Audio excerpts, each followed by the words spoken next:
like to call to order the Midwest City Council. In opening business, we'll have the invocation by Vaughn Sullivan, the Pledge of Allegiance by Councilman Allen. Please stand with me.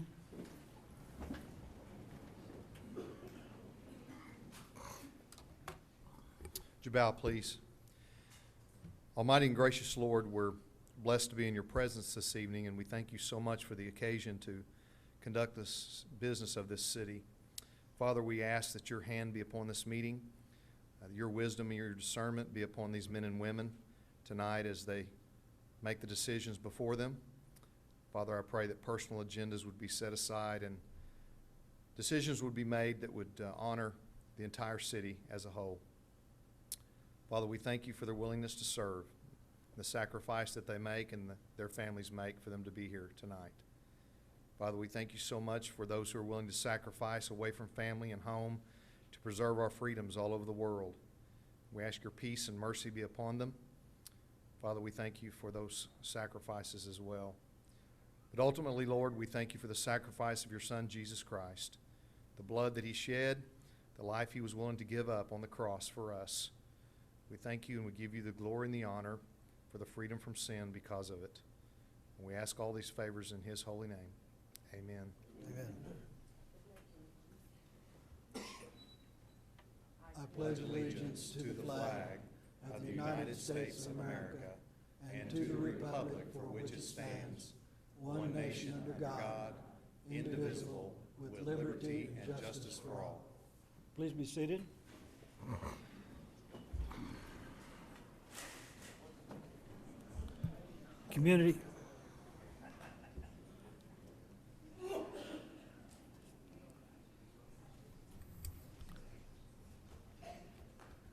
Community announcements. Steph, two announcements I'd like to make. National Night Out will take place on October 6th, starting at 5:30 to dark, and then also want to remind everyone about the Mid-America Street Festival, which takes place down in Charles J. Johnson Park, down in Town Center, on October 17th of this month.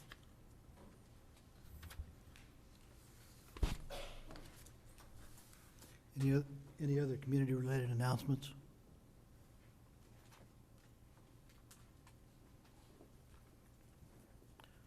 Item C is a consent agenda. These items are placed on the consent agenda so that members of the council, by unanimous consent, can approve routine agenda items by one motion. If any item proposed on the consent agenda does not meet with the approval of all council members or members of the audience wish to discuss the proposed item with the council, then that item will be removed and heard in regular order. I still have a question on two. I should have followed up upstairs. Do you want to poll two? Yeah. Okay. Move to approve all items other than number 2. Second. Have a motion and a second to approve all consent agenda items with the exception of consent agenda item C2. All in favor say aye. Aye. Are there any opposed? That motion carries.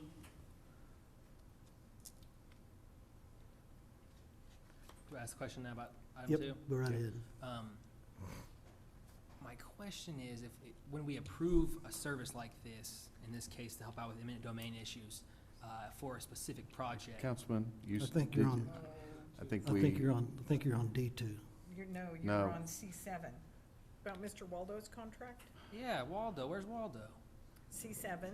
You He's said- All right, under we already you said passed it, and I C2. move to approve 2. Okay. Second. Have a motion and a second to approve item 2. No. All in favor say aye. Aye. Any opposed? I think we've already approved item C7, Yeah. Councilman. Sorry about that. Okay, item D1 is public hearing with discussion consideration of appeal filed by Randy L. Goodman for S&M Properties LLC of the notice and order issued to correct the violation of exterior paint for the property located at 1413 Magnolia Lane. Mr. Goodman? Thank you very much. If you'd be so kind, Mr. Goodman, state your name and your address for the record, please. Randy Goodman, representing S&M Properties. If it please the council, I have 3 items on the agenda. We can hear them collectively if you'd like, and you can make your decisions individually if Can we you'd do like. that? I think we need to take them one at a time. I'm sorry about that. Well, I'll address them all one time, then you all can Yeah. vote on them all That'd one be time. fine. How's Go that ahead. sound? As I said, my name's Randy Goodman. I own about 11 pieces of residential rental properties in Midwest City and have for the last approximately 30 years. In the most recent years, there's been apparently an intensity to make Midwest City more beautiful and have a greater control by the city council over private property rights. I can tell you that no one in Midwest City has any more interest in improving property values than me. Even though I don't like to pay Leonard Sullivan every year, the taxes I have to pay him, I do, and it goes to support the Middale schools. I'm sure the city is aware of the cash flow problems that you all have when you make decisions of perhaps even items that are here on the agenda tonight that affect the fire department and the police department. You have to allocate resources accordingly. So does private property owners. I've spent about $25,000 to $30,000 in the last year on the interior of rental properties that I have with new paint, in one home, completely new cabinets, tore out all the cabinets, new kitchen cabinets in a 3-bedroom, 2-bath home, all new bathroom cabinets, new walls, new tile, brand new refrigerator, which, by the way, these items are purchased at retail stores in Midwest City, of which Midwest City gains the retail sales tax collection from. Mr. And- Goodman, please excuse me. I just received word on a text, we know how wireless media works, but they say that the audio is not on for the Cox viewers. Can we have Okay. somebody check that? We check that back in the back and let me know if you heard me, please? Is mine on? Yes, we can hear you fine, but the people They on, can't hear you at home. people trying to hear on TV On TV. aren't hearing anything, so Well, let's they try to should- get that fixed. Okay, is it gonna be a little bit, or do we know, Vaughn? Well, it's recording here. I'm sorry, Mr. Goodman. That's no problem. Okay, let's go ahead and proceed, and I just want to make sure that the folks at home could hear. Okay. You want me to proceed? Please, and I Okay. apologize for interrupting you. Not a problem.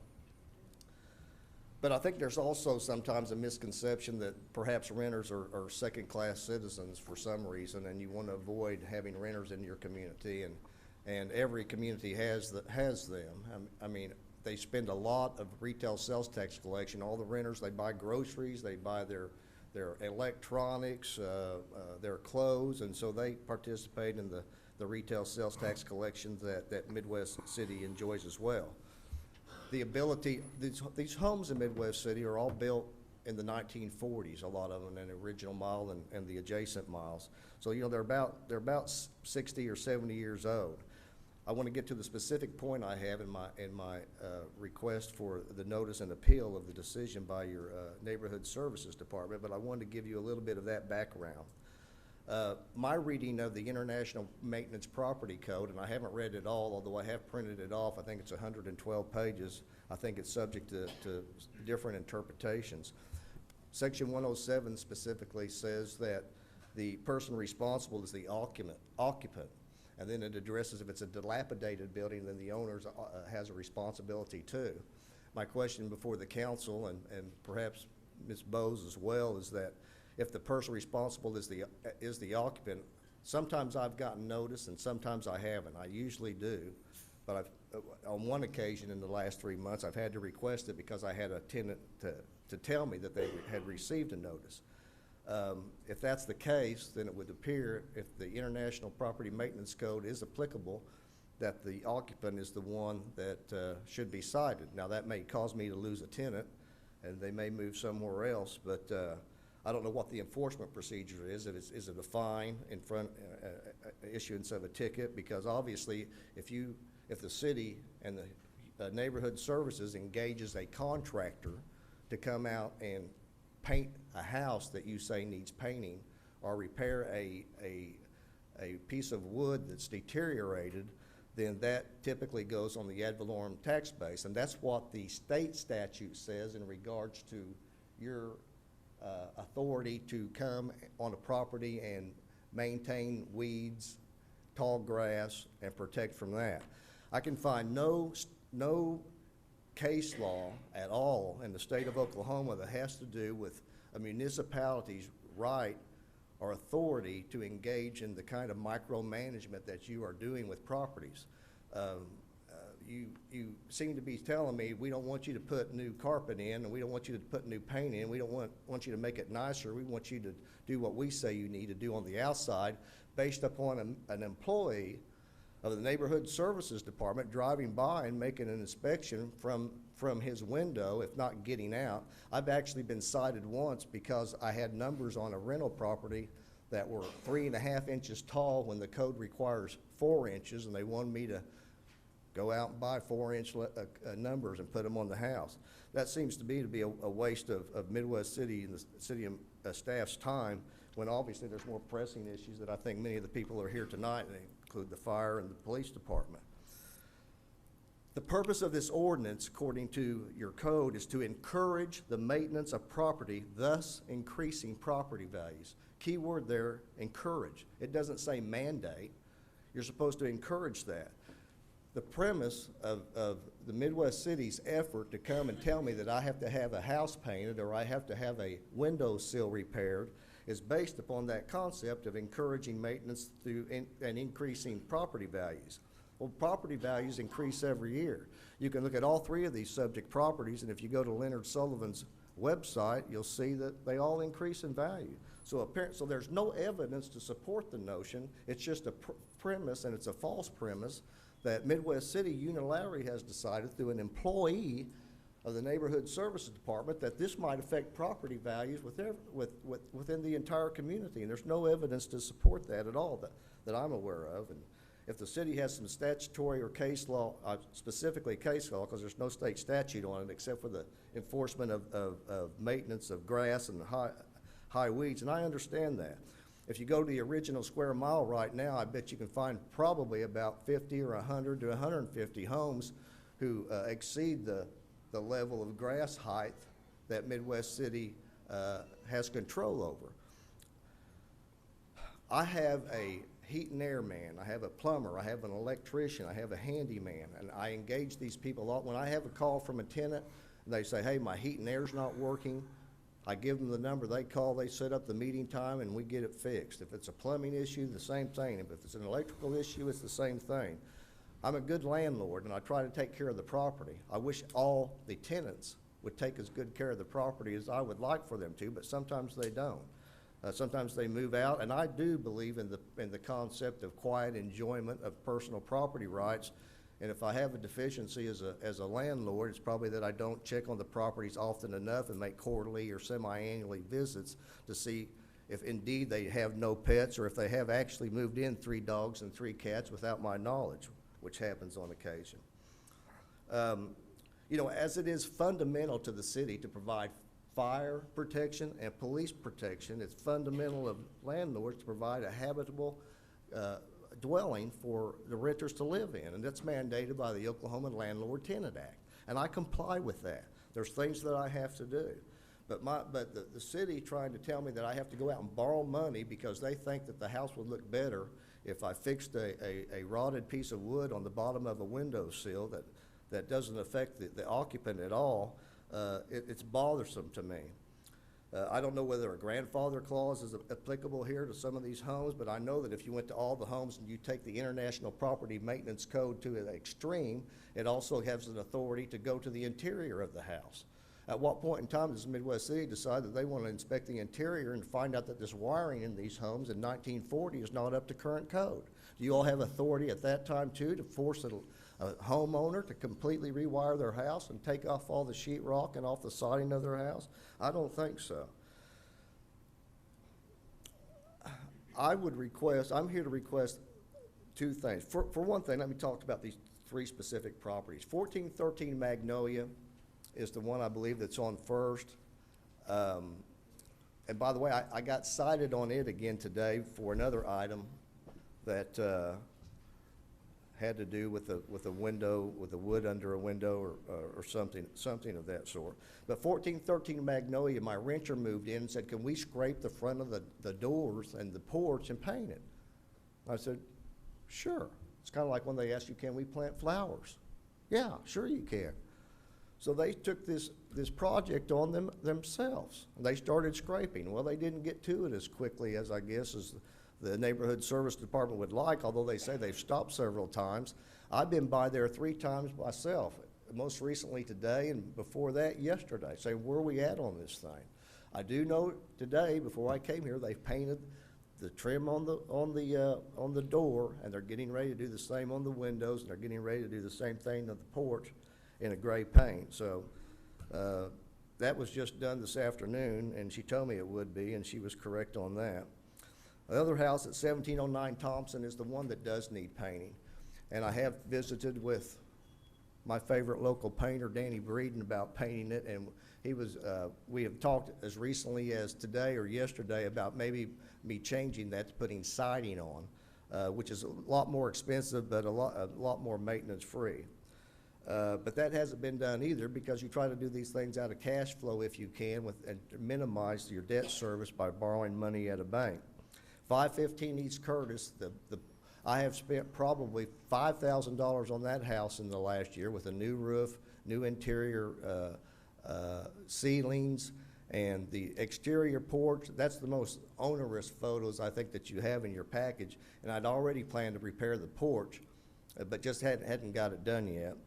The add-on carport is in disrepair, and I've had about 3 bids on that, but they all have different ideas. So I'm in the process of doing all this. I want to be a good community partner. I want to be a good partner for Midwest City. I would like for this to be a partnership and not adversarial, where we have an opportunity to try to work together, because my goals are the same as yours. But I also have the same limitations that you do with money. You know, you just can't, if it was up to me, I would bulldoze every one of them down and build a brand-new house to fit that little 40-foot or 60-foot lot that's on the original square mile and the other areas. What I'd like to ask the city to do today is, for one thing, to join with me and ask our senator to seek a AG's opinion on the constitutionality of the right for you to invoke the International Maintenance Property Code and micromanage my properties and tell me when I have to paint and what boards I have to replace, and or in the alternative, join with me in a petition for a declaratory judgment in district court and find out the constitutionality and the rights of the city to conduct business in this way. Because once again, I can find no case law. The case law that's in Oklahoma has to do with a blighted area, and that term is mentioned in some of the papers of the Neighborhood Services Department.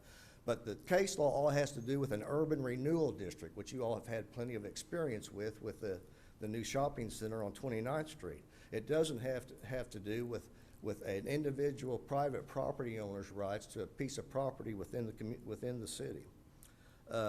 Lastly, I guess, in the alternative, I would see, I mean, I'm addressing all these things, maybe not as quickly as Midwest City would like, but they are being addressed. And finally, may I approach Mayor and just show you a quick photo to the council You members? want to just pass them around? Okay. Thank you.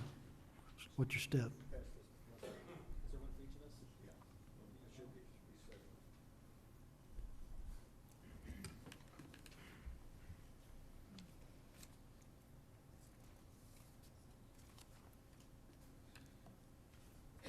I should have passed half of them down here. Everybody would have one. Trying to be as brief as I can, Mayor. I know you have a full house here. I recognize this picture.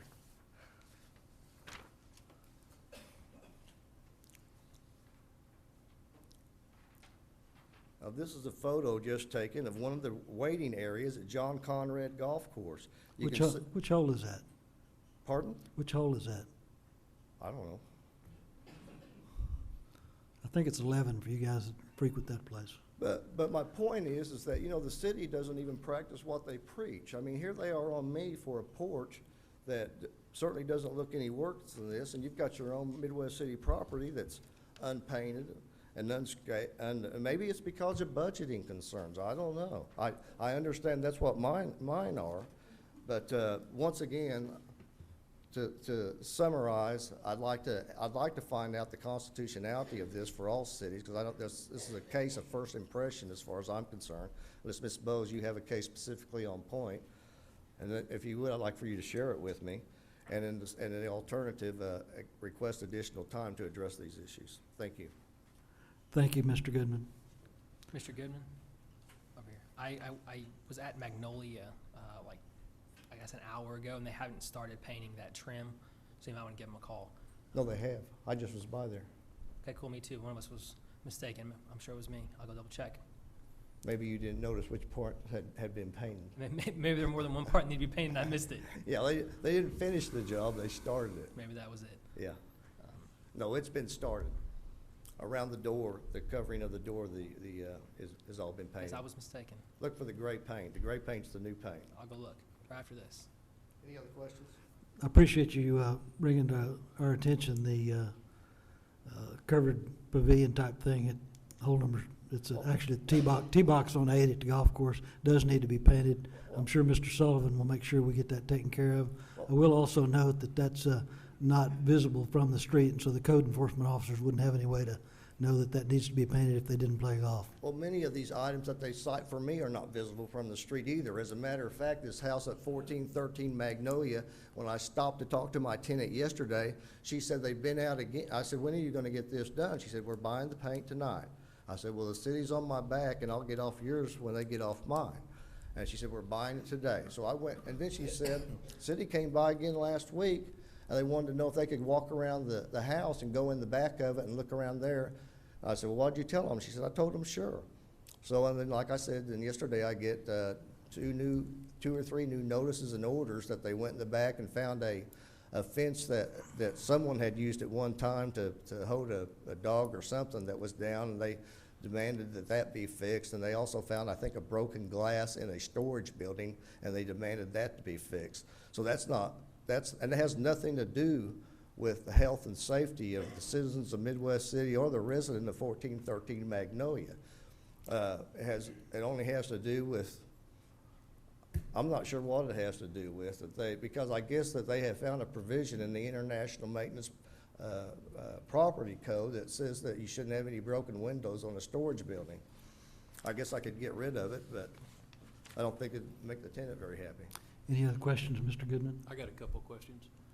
You'd mentioned earlier about a tree, and also how much time do you think you would need additional time to get all three houses taken care of? I'm thinking 60 days, and yeah, my tenant also told me at 1413 that they said that she needed to cut down, or I needed to cut down a tree in the front yard because it was too close to the house, and they thought it might interfere with the foundation at some point in time. I have a question for you, Mr. Goodman over here. You mentioned early on in your comments that it was the renter's responsibility. That comment came in the section of your language that was dealing with notice. Were you meaning that it was the tenant's responsibility to inform you of notice, or the tenant's responsibility to maintain the property you were discussing? I believe it says the person responsible is the occupant, and it has occupant in ITAL.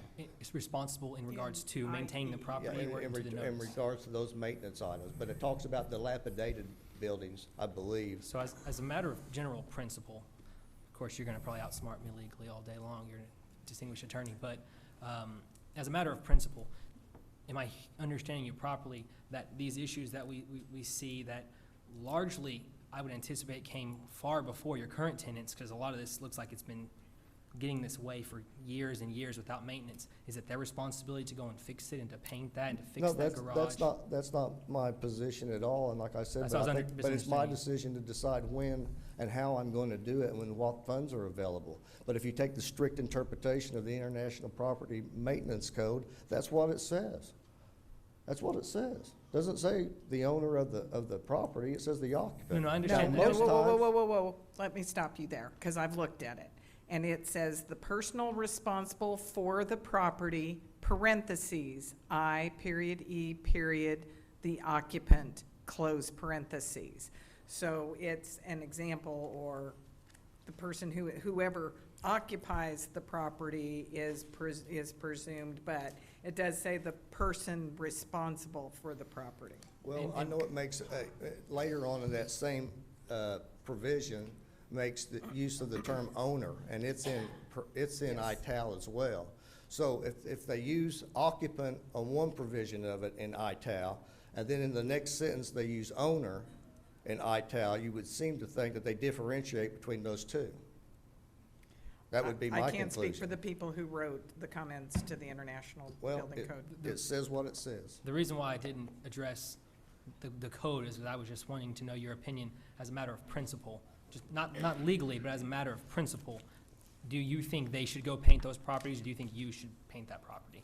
Just as a matter of general principle I outside of think I Smith's should Law. at my choosing, when I want to and when cash flow allows it. Okay, so you should be No, responsible. but that's what I do as a landlord. I go above and beyond all the time. I didn't have I'm to not questioning that. I'm just trying to figure out I didn't who's have to put responsible here. brand-new appliances and brand-new cabinets and brand-new carpet and brand-new paint in a recently vacated, but I did it because the people before didn't take as good care of it as I thought that they should. I'm not questioning your integrity as a landlord. I was just trying to get, I know you'd mentioned that comment, renter's responsibility. I was trying to sort out what you meant by that statement, not questioning your integrity as a Have I tenant.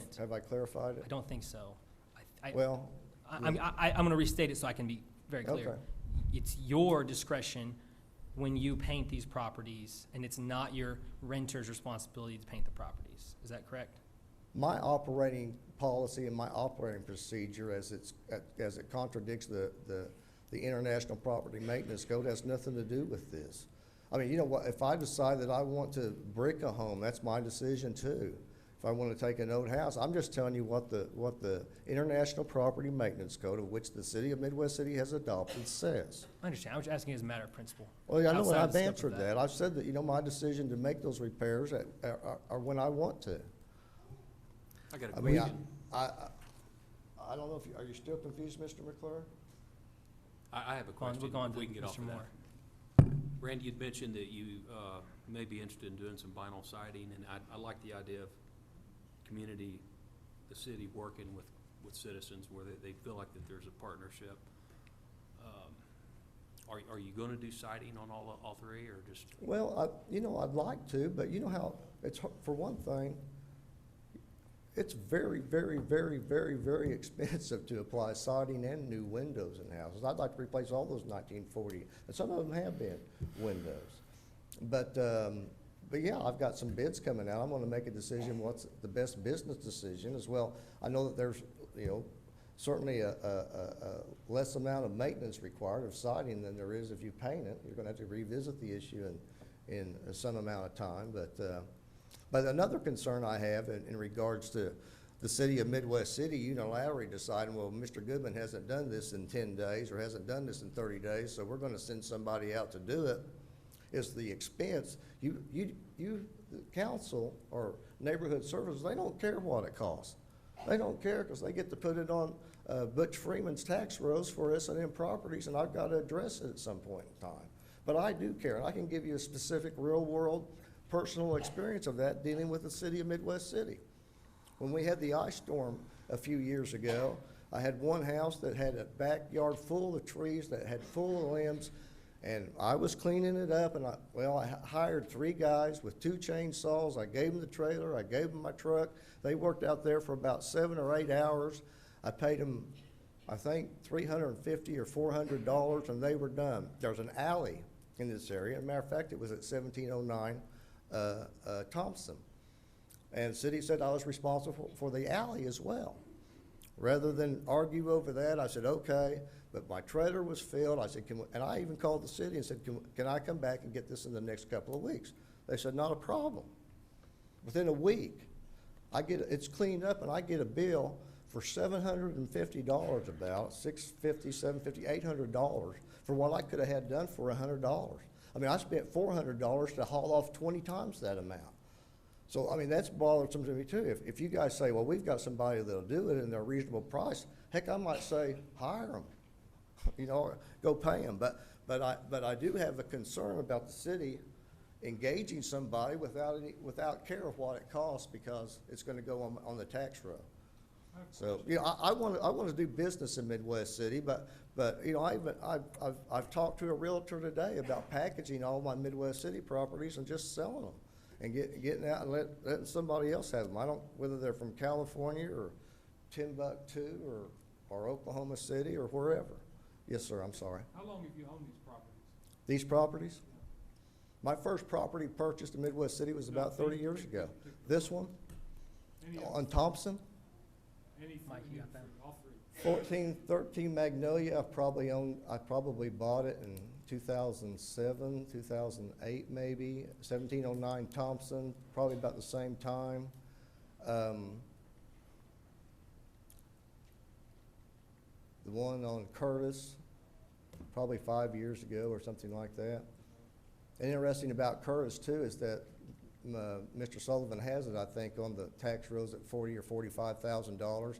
It'd been for sale for a year and a half at $45,000.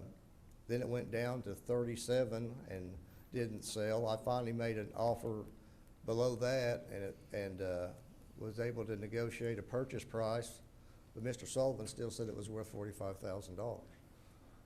Still kept the same value that they had assessed Mr. based upon Goodman, comparables. I certainly believe you, but I think we've kind of drifted from the subject. I excused myself a second ago without Okay. any, if there's any further questions? Thank you very much. Okay, thank you. Any other questions? Mr. Stroh? Yes, sir. Staff feels that we treat him like we treat everybody else in town, and he made the comment that we feel that renters are second-class citizens. Well, I would say that he does, if he wants the renters to live in that, and the homeowners are supposed to fix their property. We don't feel that we're doing any different. The International Property Maintenance Code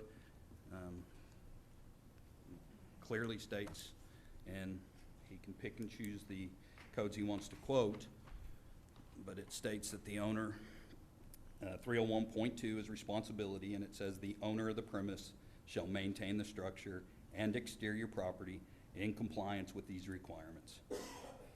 So we send all notices to him.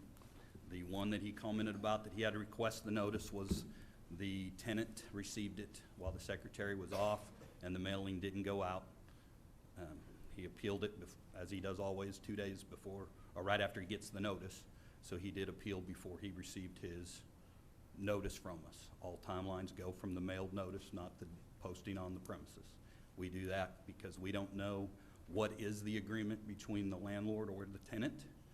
They may have an agreement to maintain it. That's civil between them. So we post the property, but we mail everything to the registered owner per the tax rolls.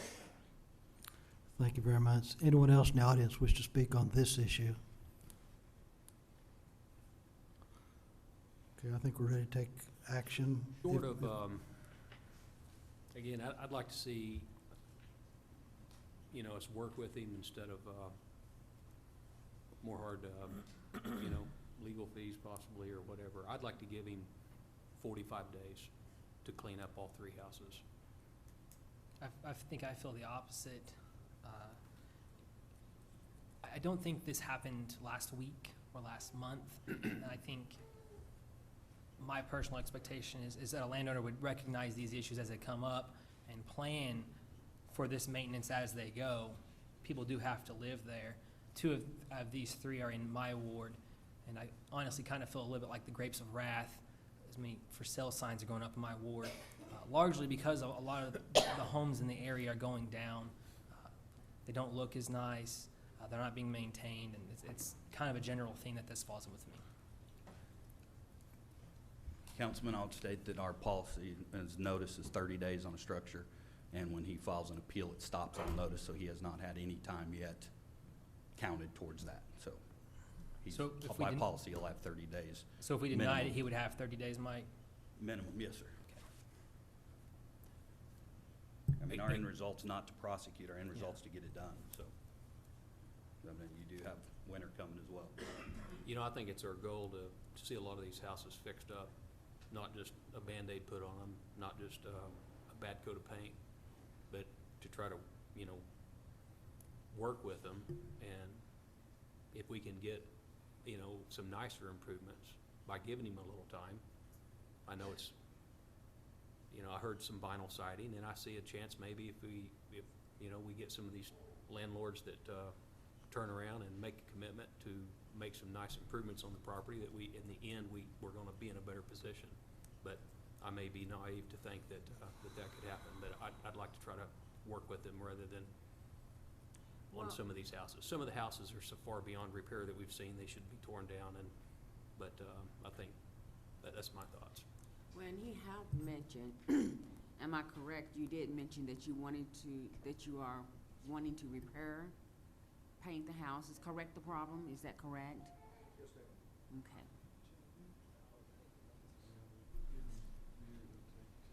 I'd like to make a motion, give him 45 days. I second. Would that, Mr. Moore, would that be 45 days plus his 30 days he already has? So it'd be his 30 days plus 15 days? Yes. Okay.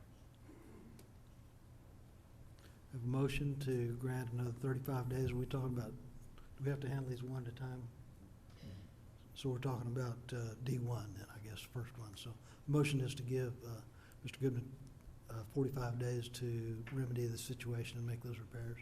Is there a second?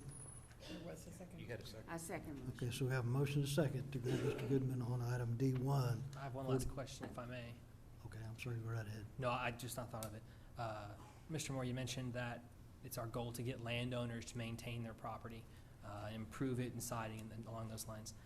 How do we do that? How do you, does 15 days do that for us, or is it some other thing? I mean, it's not like again, like it happened recently, so this property hasn't been maintained. So how do we get to that point? I don't know what to say. You know, I don't know. Experiment, work with the landowners, get a letter out to them, give them a little longer notice, give them some options.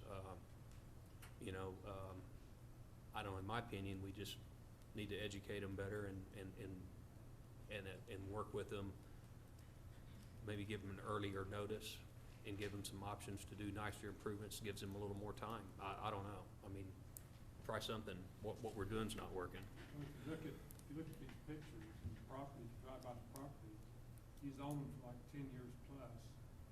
This didn't happen in the last year or two. This has been like this for quite a while. So so I'm gonna assume that he's known about these conditions for several years. It's been like this. So Well, I agree, but there's several hundred of these problems. I'm just saying, let's get a little more creative, and when these situations, as they come up, have something that we can work with the homeowners to, our goal is to not just put a bad coat of paint on it and him, you know, sell it to the next landlord that may not even be as caring as a local person. I agree, the property should be maintained better and they should look better today, but let's try to figure out how we can make these three houses better now from here forward. I don't know. Time, I think, helps. Any further discussion? Have a motion on the floor to approve the motion made. Have a motion on the floor to extend the time to 45 days on item D1. All in favor, say aye. Just to clarify, this motion is to 45 total days. Right, 45 total days. We'll From start- today. And we'll do a roll call vote. From today. Ward 1, No. Ward 2, Aye. Ward 3, Aye. Ward 4, I'll go next 15 days, aye. Aye. and the mayor votes aye. Next item is item D2. Is there something unique and different about this item? I should probably read it. Okay. Item D2, public hearing with discussion consideration of appeal filed by Randy L. Goodman for S&M Properties LLC of the notice and order issued to correct the violation of exterior paint for the property located at 1709 Thompson Drive. Make a motion to give him 45 days on that property also. Any discussion? Ward 1, No. Ward 2, Aye. Ward 3, Aye. Ward 4, Ward 5, Aye. Ward 5, and the mayor votes aye. Item D3, Public hearing with discussion consideration of an appeal filed by Randy L. Goodman for S&M Properties LLC of the notice and orders issued to correct the violations of exterior paint and roofs and drainage for the property located at 515 East Curtis Drive. Make a motion to give him the 30 plus 15, total 45 days. Second. have a motion and a second.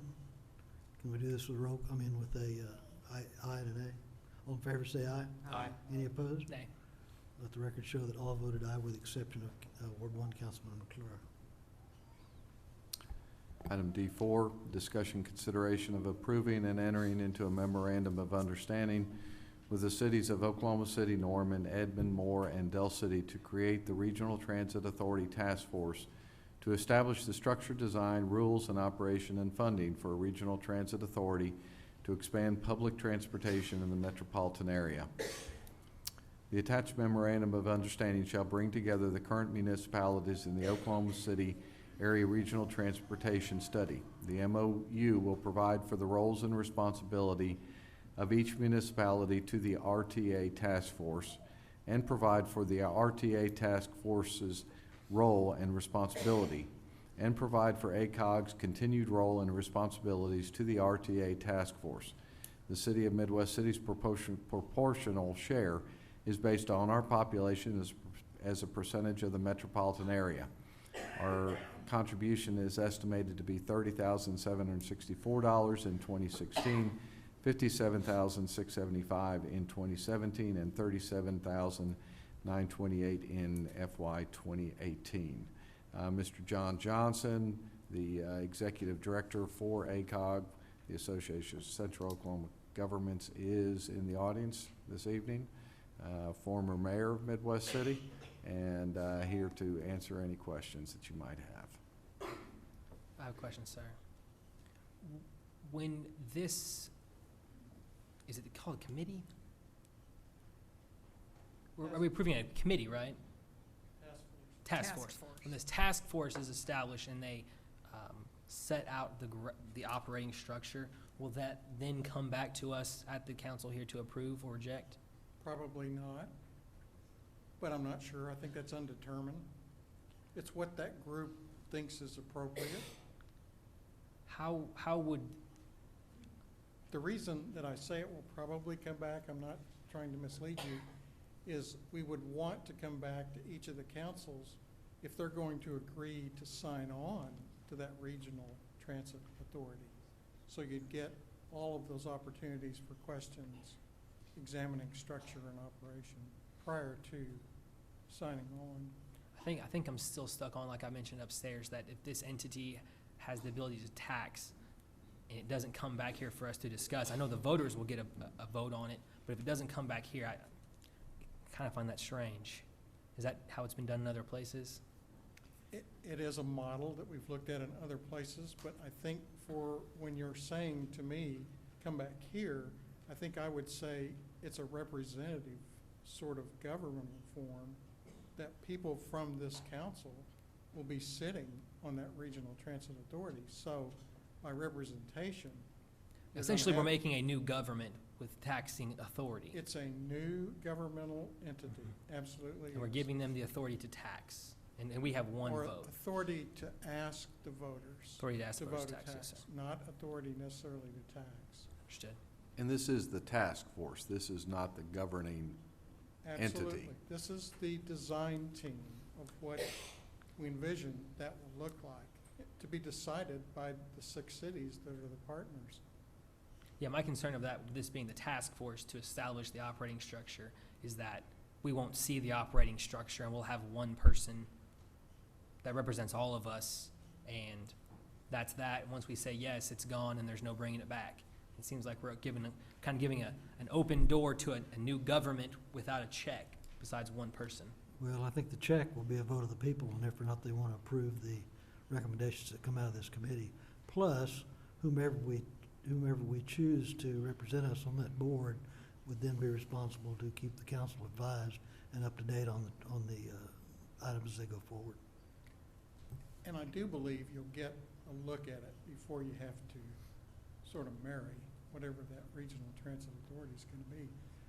I would like to say that I'm unhappy and want to complain at having to follow in the wake of Mr. Goodman and his challenges with property ownership in Midwest City. And I think I want you to realize what an important milestone being a part of this task force is for the citizens of Midwest City, but also for the region. This is a very big step that's not been taken by people in central Oklahoma. And it's going to be fully vetted by each of the councils before we go forward. So I would encourage you to think about the importance of the step you might take tonight as it relates to 5 or 10 years from now, when this high-capacity regional transit system might be in place. Be happy to answer other questions.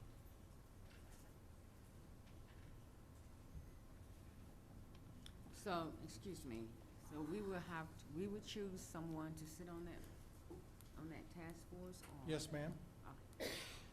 I would expect that at the next council meeting, you'll get an agenda item to appoint a primary delegate and an alternate delegate to serve on the task force. And I haven't visited with the mayor about it, but I think in talking with John that it tends to be someone from the council, either one or two from the council, or one from the council and then one senior staff member from each city.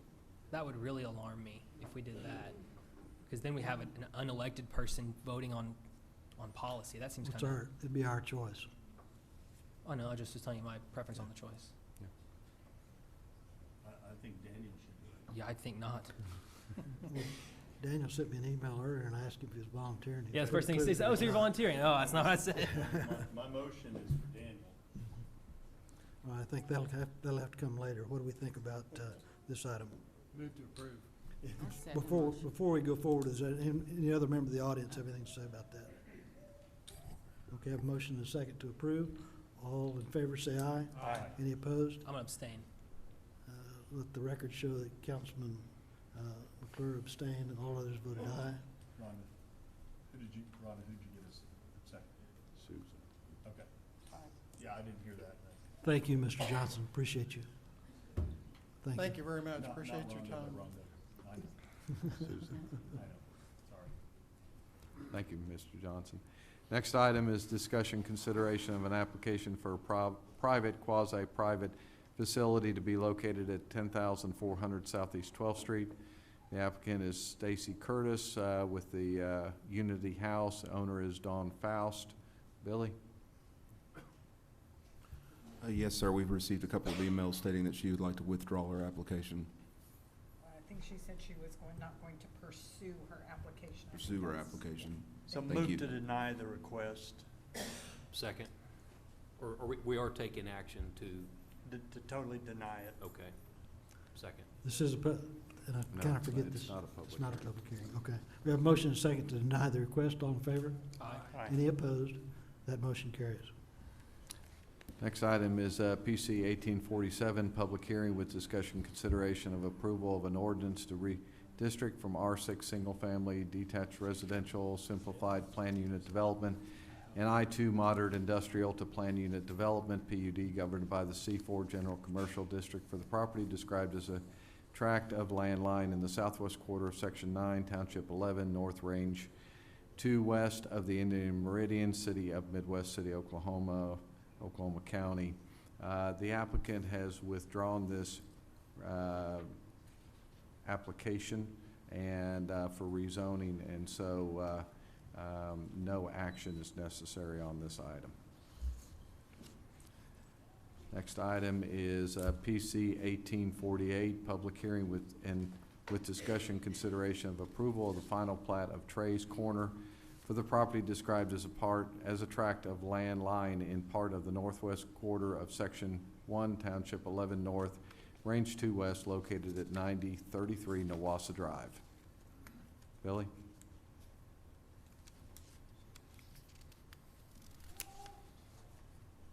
Yes, sir. This is the applicant's Austin Fisher, and this is the final step in creating 3 lots. The Planning Commission does recommend approval. All the requirements for the final plat have been approved, so staff recommends approval as well. Motion to approve. Second. Motion and second to approve. All in favor say aye. Aye. Any opposed? That motion carries.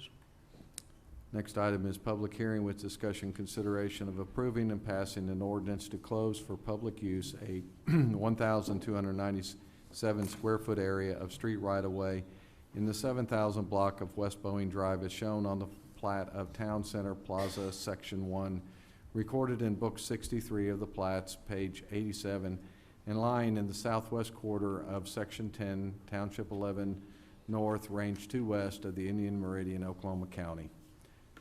Staff had received a request from the engineering firm Kimley Horn to close a part of the old West Boeing Drive in order to facilitate the redevelopment of the land on the south side of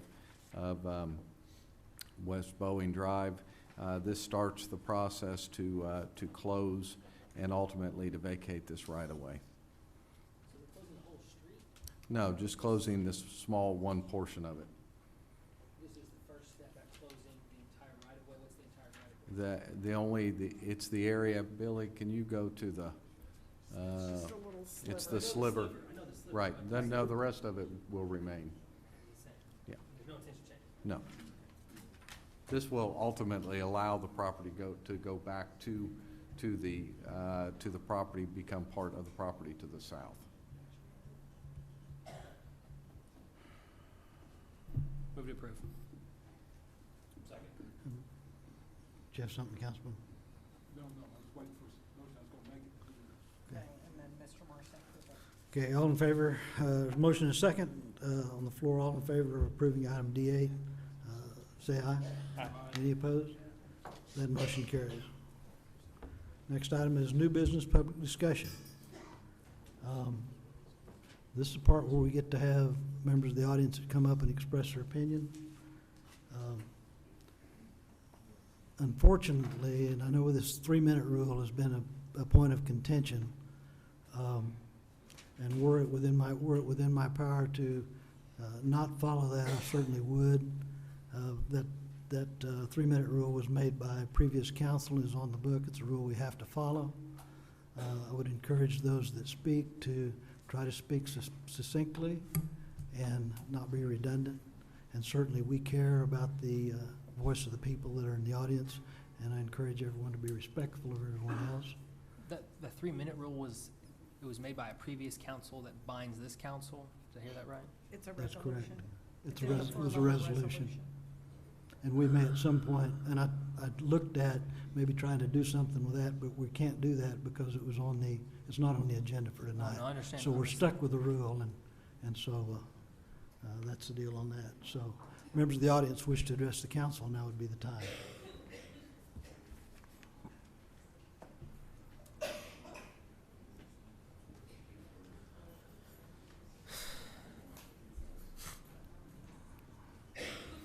And if you would state your name and your address, please, sir.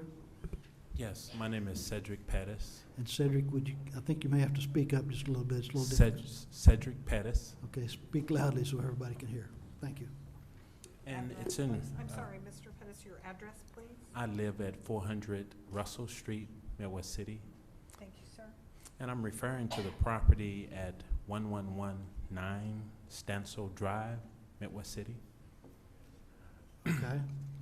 I also have requested that there be an extension on the property. It was in the process of being demoed, and they gave us 30 days to actually restore the exterior of the property.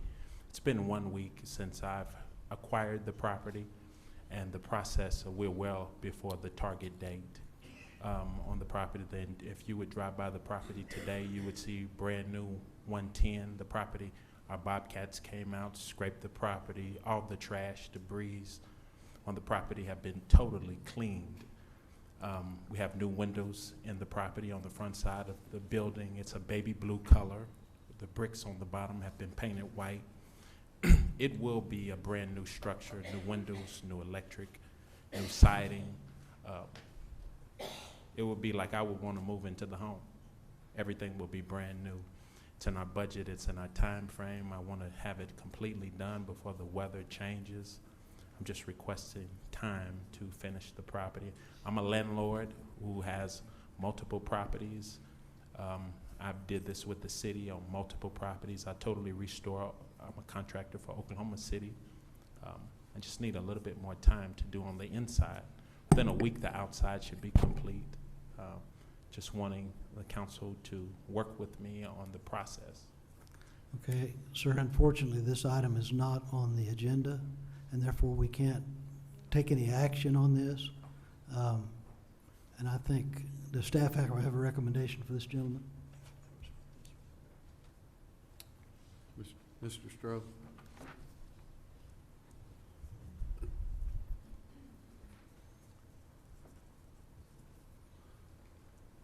If I heard him correctly, our ordinance that we are giving him is only for exterior, so if he has got his exterior up to code pre the signed resolution that you signed at the last meeting, he would be fine.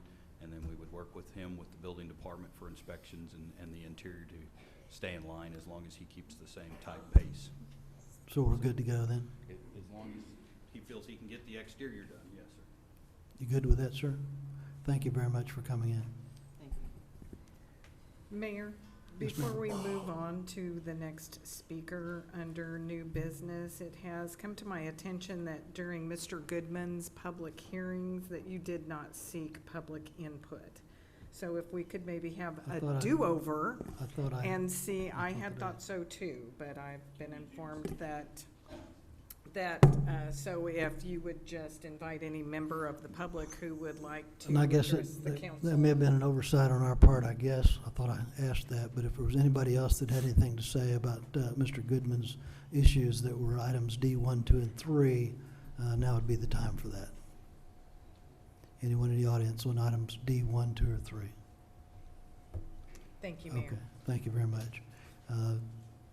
Public discussion and new business. Anybody else?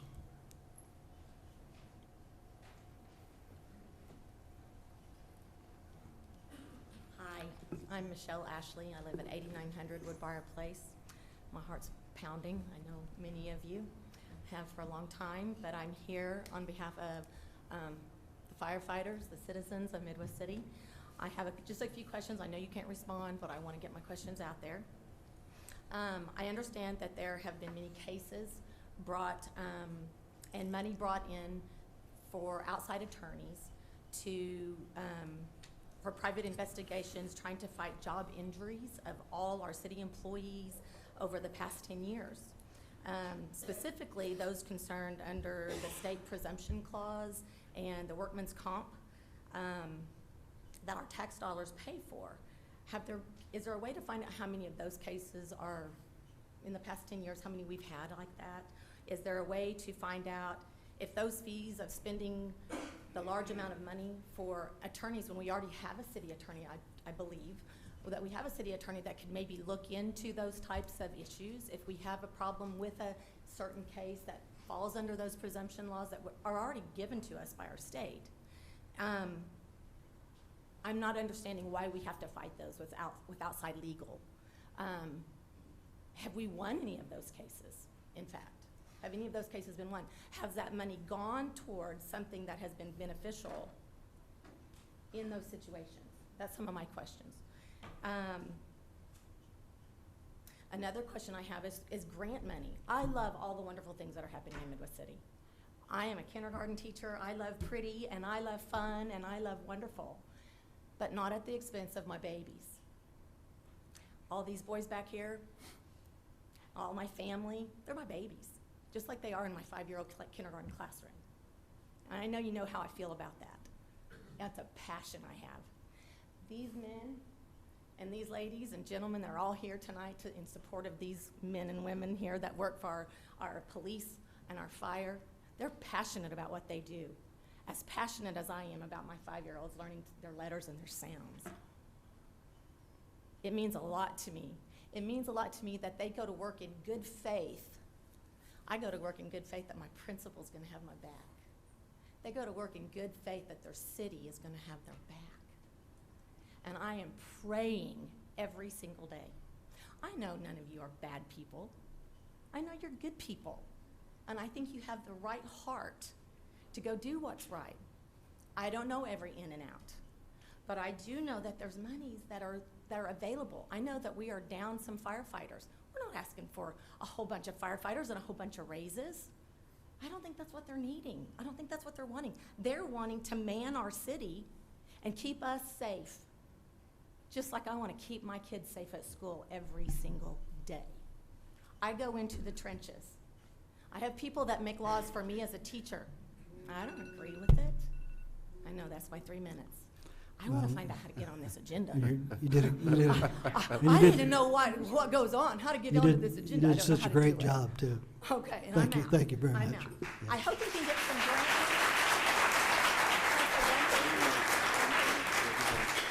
And if, Can I say one thing? certainly, go ahead. I know that the hospital authority got some grant money. Is there not a way to get some grant money? No, the To hospital- help these firefighters and these policemen who sacrifice their day every single day. My granddaughters could be fatherless one day. I could have a son that I'm not gonna have. Please do Miss something Ashley, about it. thank you very much. And Miss Ashley, Can we ask a question? Right, No. Gibbs grant doesn't. Miss You Ashley, said if we you can will, ask a question? I didn't hear you, you're still clapping. no. Miss Ashley, if you will contact my number, I have to say the 405 because it's a habit, but it's 739-1209. And if I'm not there, please leave a message, and then the system will email me and leave me a voice message, and I'll get with you and try to answer one of those questions that you ask, and I'll try to find some of the stuff that you ask we can't obviously release because of the HIPAA rules and all that stuff. I hope you understand that. I just want, but I do know that there's a lot of people wanting to get on the agenda and they keep getting denied. Correct. For 3 meetings in a row.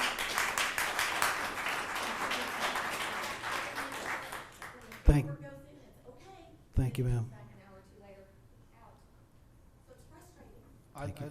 Is there when they turn in an item for the agenda, what happens with that?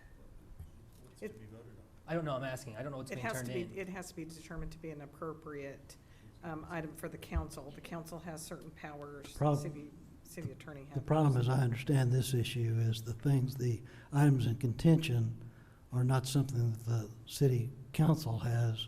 It's a personnel issue, long story short, kind of and kind of not. And But it doesn't mean, that we can't, sir, I think I was speaking. I certainly would appreciate if you didn't interrupt. Thank you very much. And I don't mean, I think we all want the same thing in this deal.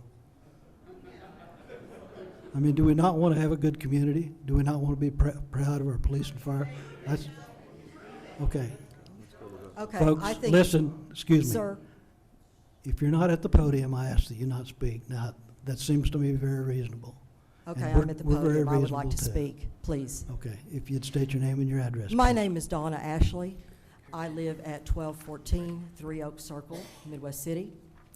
I have been a member of this community for over 35 years.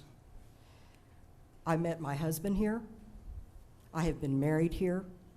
I have taught in this Middale School District for 35 years, and I'm proud to say that I have done all that. What I'm not proud of right now is the way that this council has addressed the firemen. I want you all to understand that they have asked to get on the agenda. If you're not the governing body that's going to take care of them or to answer their questions, then you need to at least tell them who is. If we want to get on the agenda for any reason, I don't even know the first step in going about doing that. And I shouldn't have to know the first step about that. But if I do ask to be on the agenda, I expect you all, as a governing body, to tell me what it is that I need to do. I'm not a council member. Now, true, I have a master's degree plus 30 hours over that, but I am in no way, shape, or form able to run a city like we are asking you folks to do. Now, if we need to contact someone else to make that happen, to get on the agenda, I'm sure that we can do that. But we need somebody to tell us who. You can't just say, well, no, you can't be on the agenda, and then not say why. You have to give us answers. We need firemen. I live in District 6. I expect my house to be taken care of. I'll tell you right now, if my house caught on fire, I love my husband dearly, but I have a chiweer that's 10 pounds, and I'm liable to grab her before I grab him, only because I can carry her. I can't carry him. I want firemen who are strong enough and who are smart enough and who are able to come and take care of my premises. And I don't feel like I have that right now. I've been told we need fire hoses, we need hand tools, we need breathing air packs, we need a current ladder truck at Station 1 that's not 25 years old. If my husband ever tried to give me a car that was 25 years old, I would kick him to the curb. And I feel like that as a city, you all have that responsibility to take care of our men and women who go out every day and you know, put their lives on the line. I don't want to do that job. I have a job right now to teach high school kids, and I'll bet you there's not one of you up here, except maybe Mr. Dawkins, that would take that job on. Would you? No. So I want you to do your job. I want you to do what's right for this city. I pay taxes here just like you guys do. And I know that's my time. And I will sit down. I'd turn that down if I could. I don't know how to make it. That's okay. Make it I quiet. understand. One thing I do want to suggest, though, is that I would like some answers to my questions. And if And you get- I've got your phone number, Good. so I'm going to be calling you. Give me a You call. can bet on that. Now- But I also want you to think about this. You all mentioned earlier that that 3-minute time limit or whatever was something that a previous council voted on. Right. Do you all not have the power to We- change that? We could if we had it on the agenda, but we don't have it on the agenda. And again, do you all know how to get things on the agenda? Because for some reason, the things that we feel like are important are not on the agenda Thank you, ma'am. ever. I've seen a lot of the, Thank you, ma'am. I appreciate all your attention. Thank you.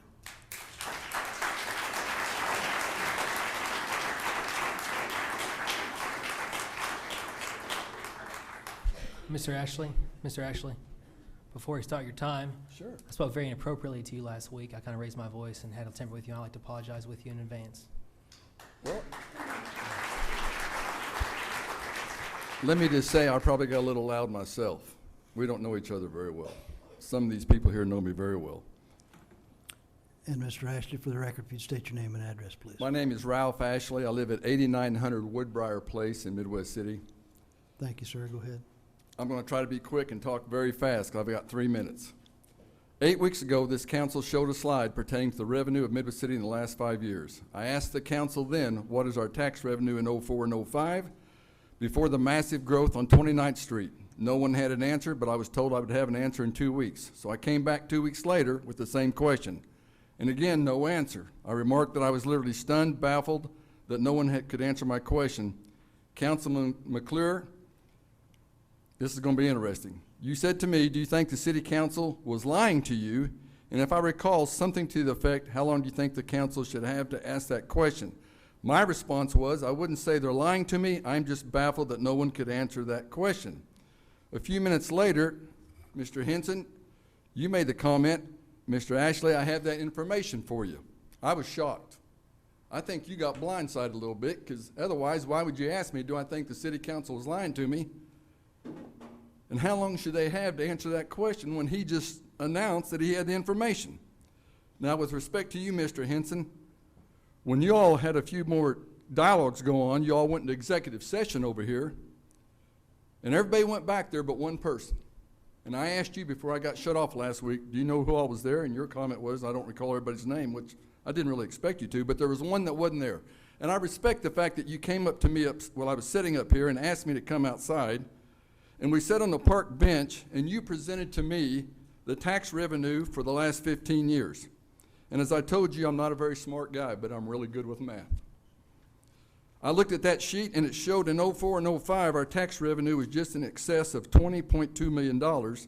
And I believe in 14-15 it was 31.7. Your comment to me, Mr. Henson, if at any point in time you think I'm lying, please speak up. That the large increase is mainly due to the user tax going from 3% to 3.35 to 3.85%. When I heard large increase, I'm thinking, wait a minute. I've been hearing on the news and reading the paper, stagnant tax revenue, 58%. That's $11.7 million. 58%. But we've got stagnant tax revenue. So is it a large increase in tax revenue or is it a stagnant tax revenue? I'm confused. That's how it's been portrayed on the media, social media, Facebook. Now, Mr. Collins, you mentioned to me the other night you would be derelict in your duty if you let me continue to speak. And I appreciate the fact that you let me speak in regards to a fallen neighbor that was a World War II hero, and I shared that story.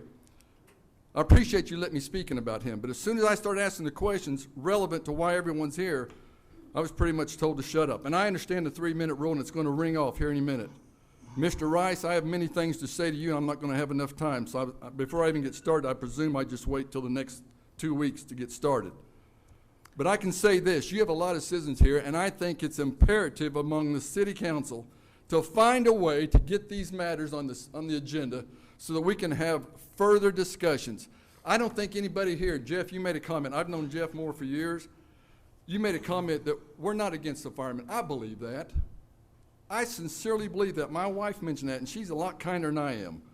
But I will tell you this, there's got to be a way to make this thing work for the citizens of Midwest City. I certainly agree. Thank you. All right? Let's get this done. It can be done. Mr. Ashley?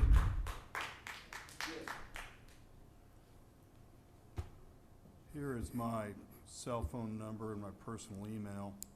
I'd rather address it publicly because you addressed it publicly on social media. I have no Do we want to go with there? that Do I have the either. time to discuss this? I'd be happy to. If you want to go there, I'll be happy to go there right now. I don't think you want to do that, Mr. Rice. You made comments. You're in complete error. You don't have the facts. Okay. You said several Mr. stations Ashley? closed. It isn't several stations. Mr. That's never Ashley? been mentioned. One station. I never heard the bell. I believe I got more time. No, you heard the bell. I have 3 minutes or I I don't- don't. No, Are we you- changing the rules now? No, your I 3 never heard minute. the bell. Your 3. Okay. I turned it I'll be down so it back in wouldn't be 2 quite weeks. so annoying.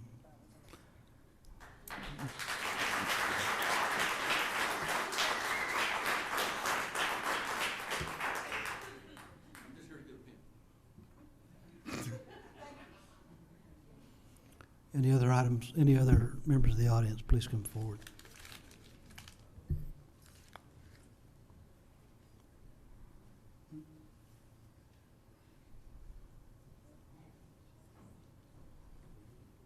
My name is Ron Donnelly. I live at 12335 J.C. Circle, Midwest City.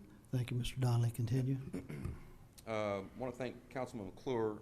Was able to get some information from him that I asked the council about at the council meeting on August 11th, I believe. This information was given to him on September 8th from Catherine Wilson, your Human Resources Director.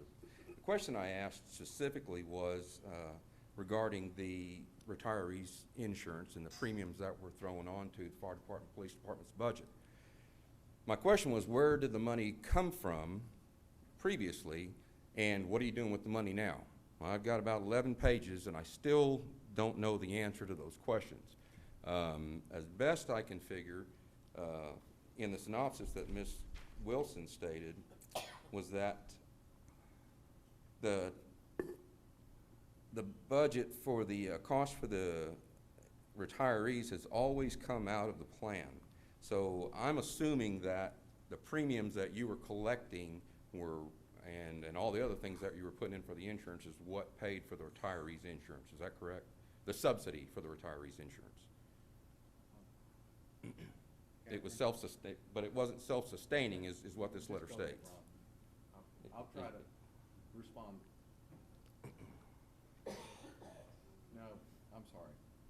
Go ahead, Ron. Oh, that's Go okay. ahead Okay. and ask your questions, and then we'll get back to you. So again, the question still holds. I'm gathering that the money came from within the fund, and then the fund paid for the subsidy that the city's portion of the retirees' insurance. Well, in 2012 and 13, that amount was put onto the departments in a percentage based on the amount of retirees that that department had. That's correct as well, right? Okay, so I did some number crunching, and at first I was going to look at the total increase from 2013-14, which is the first time you put those numbers on the budget, to 2015 and 16, which is the latest numbers I have. But I realized I couldn't do that because that also includes the amount of additional retirees that go on there. So what I did then, by the way, the increase for the fire department's budget was 61%. It went from $216,000 in fiscal year 13-14 to $355,000 in fiscal year 15-16, which I thought was an incredible amount, but then I did realize we had some additional retirees going there. So I started to look then at the figures that Ms. Wilson gave to Councilman McClure, and those were the amounts that retirees paid for their insurance and the amounts that the city paid as a subsidy to the retirees. Of course, when I say city, I of course mean the fire department, the police department's budget, because that's where the money's coming from. The retiree-only premium was a decrease in that time period of 7% that the retiree paid. The retiree and wife was a decrease of 9% in what the retiree paid. The retiree and family was a decrease of 10% in what the retiree paid. And the retiree with children was a decrease of 2% in what the retiree paid on a monthly premium. That's the numbers I have, okay? Now, Well, I'll allow Mr. Donnelly a few more minutes, because there was take a few more seconds, Ron, and All because right. Okay, okay. we interrupted you and we got sidetracked. That's not your fault. Go ahead. you can run down the list. It's 7, 9, 10, and 2, from retiree only to retiree with family, in the order that you guys have them on here. Now, I also crunched the numbers for the amount the city is paying. Now, again, realize that now it's not the city that's paying it, it's the fire department's budget that's paying it. The retirees only premium increased 762%. The retiree and wife premium increased 60%. The retiree and kids premium increased 73%, and the retiree and family premium increased 56%. And that's the amount that you're taking out of the fire department's budget to subsidize the retirees' insurance, okay? My first question is, did you guys have any consideration or any idea that this would affect the fire department or the police department's budget negatively? Anybody? Or did you just think, well, they're going to be able to handle it? Did you know the number was 355,000? Be my next question. I'd like an answer. Well, Ron, again, this public, or we can't discuss it right now, I'm but sorry, I'd be no. happy to, If you get, as well as, No, I'm you've got- asking you you've a got- specific question. I think I deserve an answer. I'm a citizen of the city. You guys have had plenty of time to think of this. This increase was done 3 years ago. My question is, did you think that this was going to negatively affect the budget of the fire department and the police department when you did it? Yes or no? It's not difficult. I mean, if you didn't, No. okay, we're trying to tell you it does affect it. If you I think did, I think we all realize that at this point. You made that very clear. okay, well, let me go on. I also Well, realize I that think in these I numbers. think the go-on problem may be a problem. Let's let Ms. Wilson respond to what you've asked so far. Oh, we don't? Okay. I'm sorry, Ron, your 3 minutes is up. Thank you. Anybody like to defer their 3 minutes? No, we're not going to. No. No, sir, we're not going to do that. Thank you very much, What difference does it make if it's me speaking or it's another citizen speaking, Mayor? because we've established that in past practice, Ron. I think this is important enough for you guys. Okay. You know, I waited Do I- a month to get this information from you, and I just received it, and I'm trying to get some information again from the council who you serve me. You do realize that. I have a right to ask these questions. I have a right to ask them in a public forum. I'm not asking you difficult questions. These are things that you guys should know. And if you don't know, I want to know why you don't know. Again, there are other things that are on here. I'm going to continue. There are Well, other things Mr. that are on Donnelly, here. Mr. Donnelly, we have rules set by and we have to abide those. I'm sorry about that, but that's the way it is. Ron, you can get us Let me those say this questions in in reading writing. before I go. You guys have a job to do, and you're not doing your job. And we have a job as citizens to do too. And if you're not doing the job we think you should be doing, it's our job to make sure that someone's sitting in every one of those chairs who's gonna do the job we think they should be doing. I'm not threatening you, I'm not telling you, but we're tired of the status quo. It's time for you guys to give us an opportunity to get some answers. Again, waited a month for this. I've waited for this day for a month. And now you're telling me I have 3 minutes to try and get the information I need? I think we explained the 3-minute deal Thanks a lot, accurately. Mayor. Appreciate all you.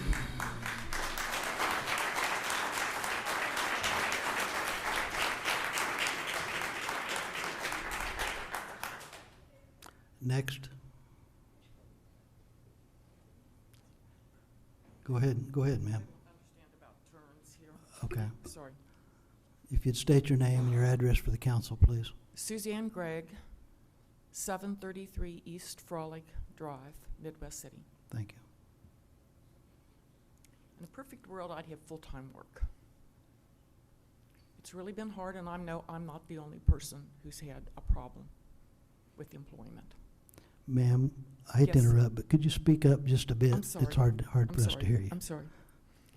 In a perfect world, I would have full-time employment.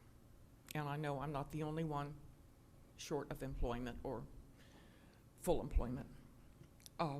I have to make do, and I know that governments have to make do. If I had full-time employment, I could buy new, I could buy more. But that's not going to happen.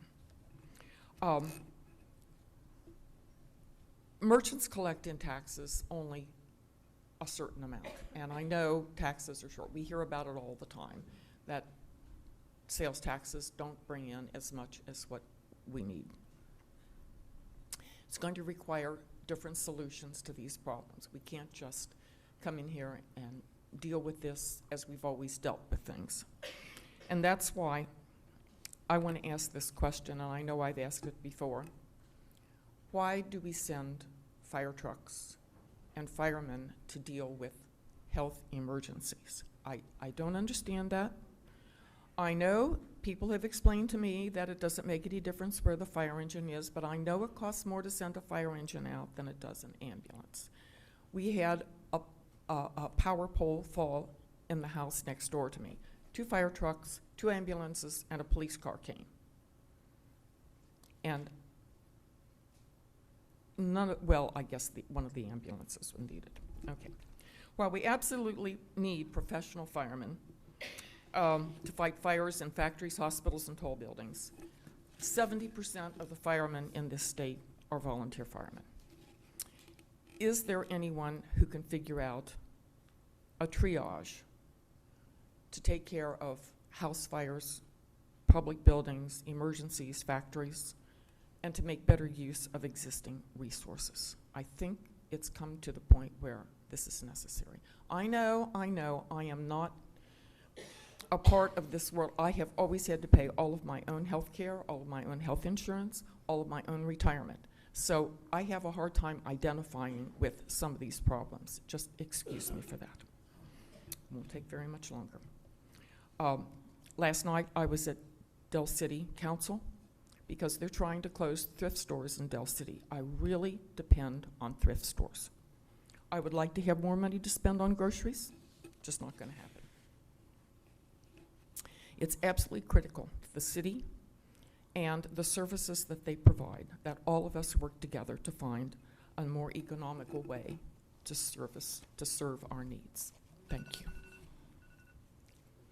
Did you see that? Right on the money. Great job, thank you. Good timing. No, ma'am, you don't need to stay. Name and address. My name is Danny Breeden. I'm 1408 Woodbriar Drive. Thank you, sir. I've been listening. I just sat back here and listened. I wasn't saying anything. I'm going to be about the last one up here. But I'm just telling you that this city is getting to be like it was 25 years ago when we had a council that was fighting day and night with the citizens. This is not right.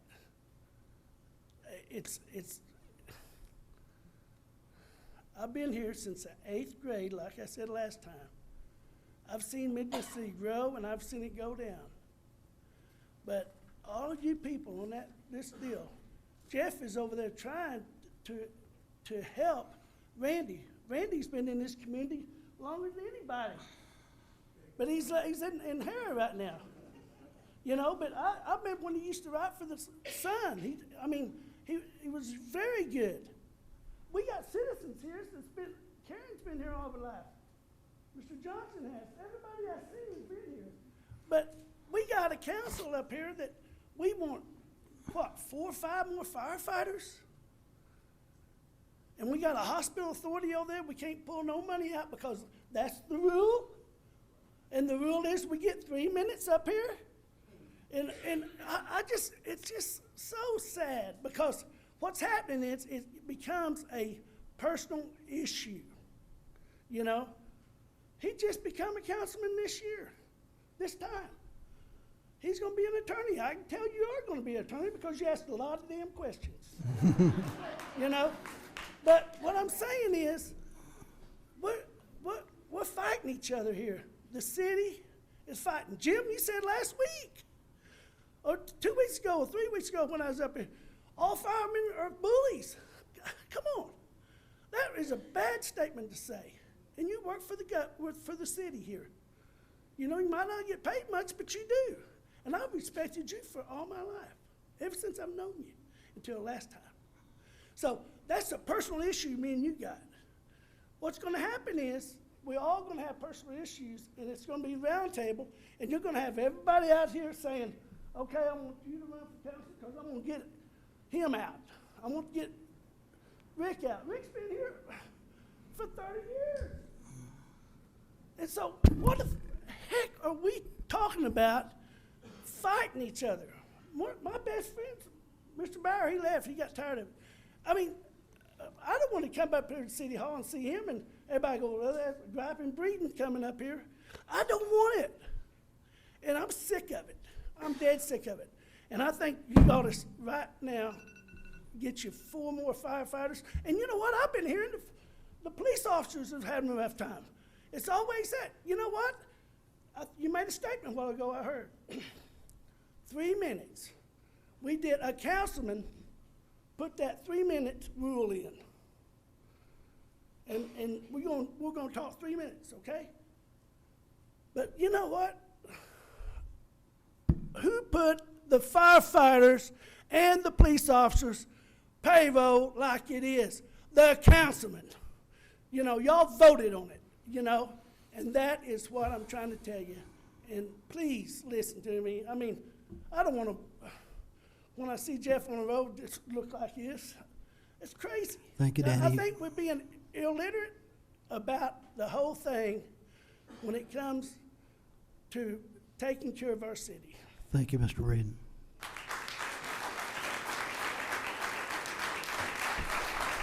And you, Danny, I respect you a lot. You said you're sick of it. We're sick of it, and it's not good for the community.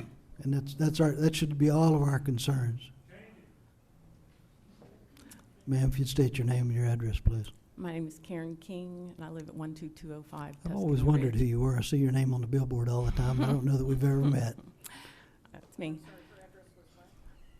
12205 Tuscany Ridge. And make sure you speak pretty loud. It's hard to hear. Okay. Thank you. Go right ahead, Ms. King. I am a real estate agent in Midwest City.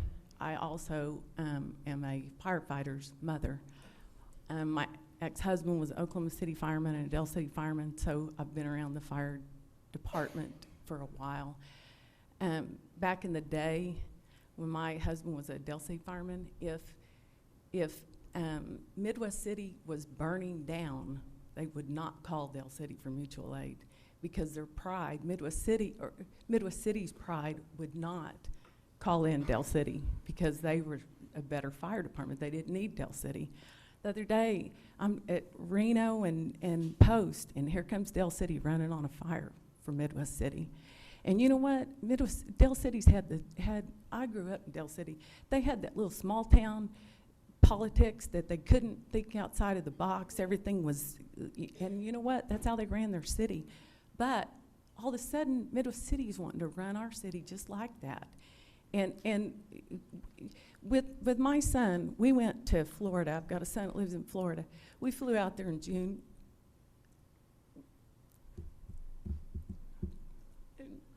I know it's tough. Go ahead. I'm not a public speaker.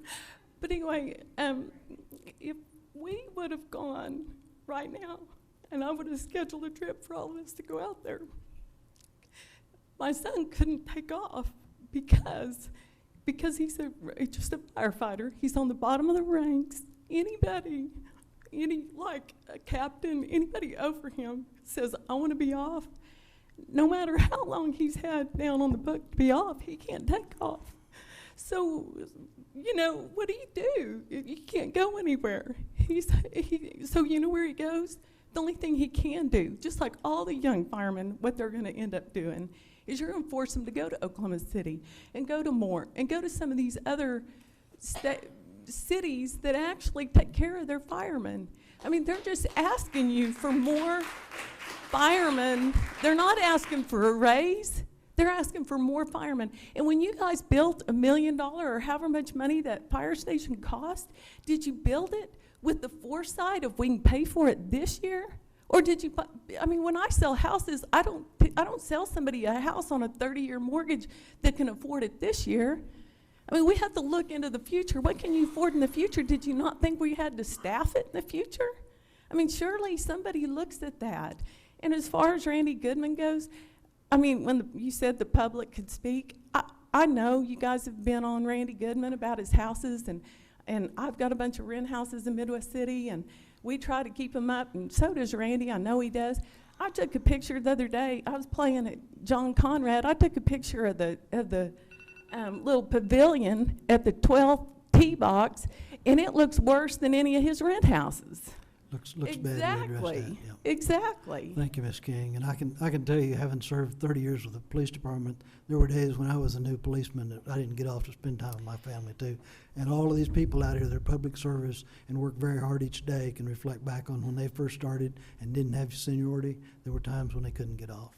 And so Hey. we've all experienced that. I want to tell you one more thing. My son, by the way, my son's been on the fire department 8 years. He's Okay. not a rookie, Okay. but he's still a low man. But I'll tell you another thing. I'm married to a professional golf pro. He went out. He can play golf at any golf course anywhere, other than, maybe. I think we're kind of off the subject and you're kind of out I of time. understand we got off the subject, but you know what? You guys, even what you've done with the golf course, where those volunteers can't play golf for free anymore. You've made it to where they've got to pay. I mean, they're volunteering. I mean, somebody's got to have a little bit of business sense when they make decisions, or ask somebody with some business sense. Thank you, ma'am.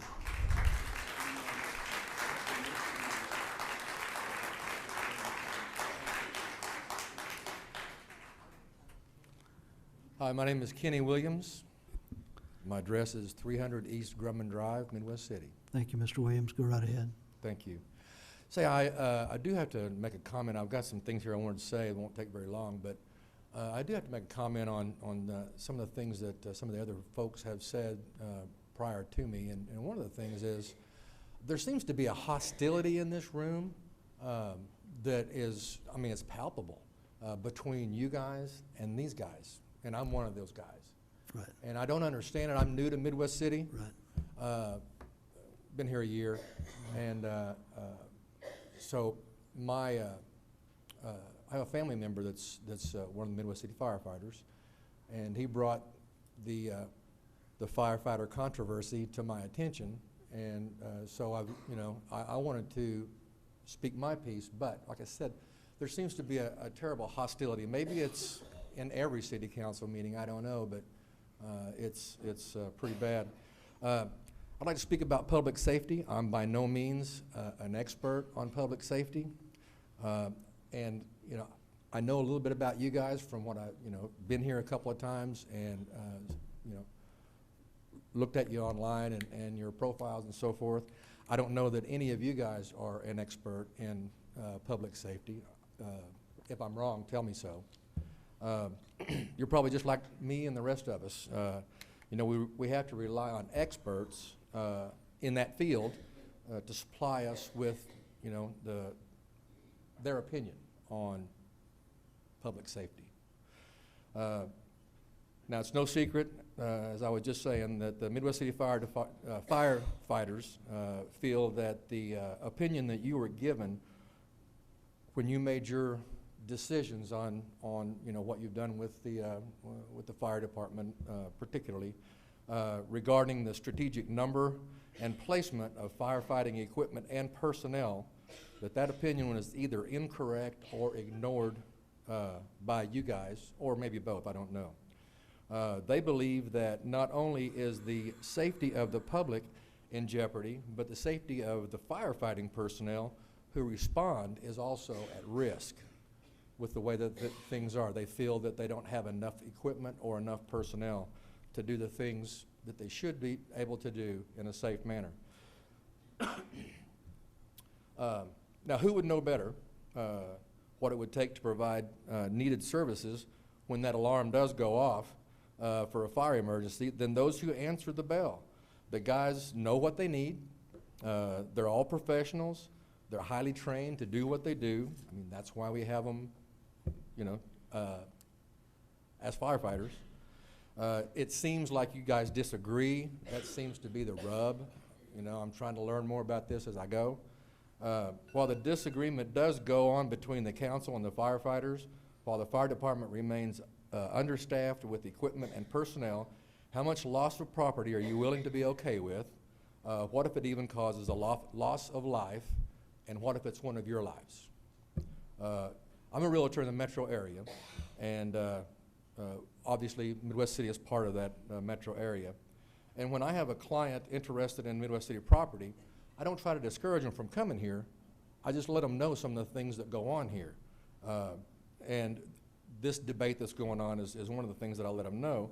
You know, this may or may not affect their decision to buy here, but as this dispute continues to become forefront in the minds of potential home buyers or those looking to open a business here, there could definitely be a negative impact not only on home values, but also the desire of business owners to locate here. I'm no economist, but I'm sure this would have a negative impact on tax revenue collection. I have like I said, I have a family member that's in the fire department. Mr. Believe Williams, me, I'm waiting on a wrap-up here. I got 3 sentences. Okay. Believe me, their goals are not personal. They're not trying to pump their own chests up. They're not asking for more pay. They're not asking for more benefits. They're just asking you to let them have what is reasonable to protect you and the city when the bell goes off. Thank you. Thank you, sir.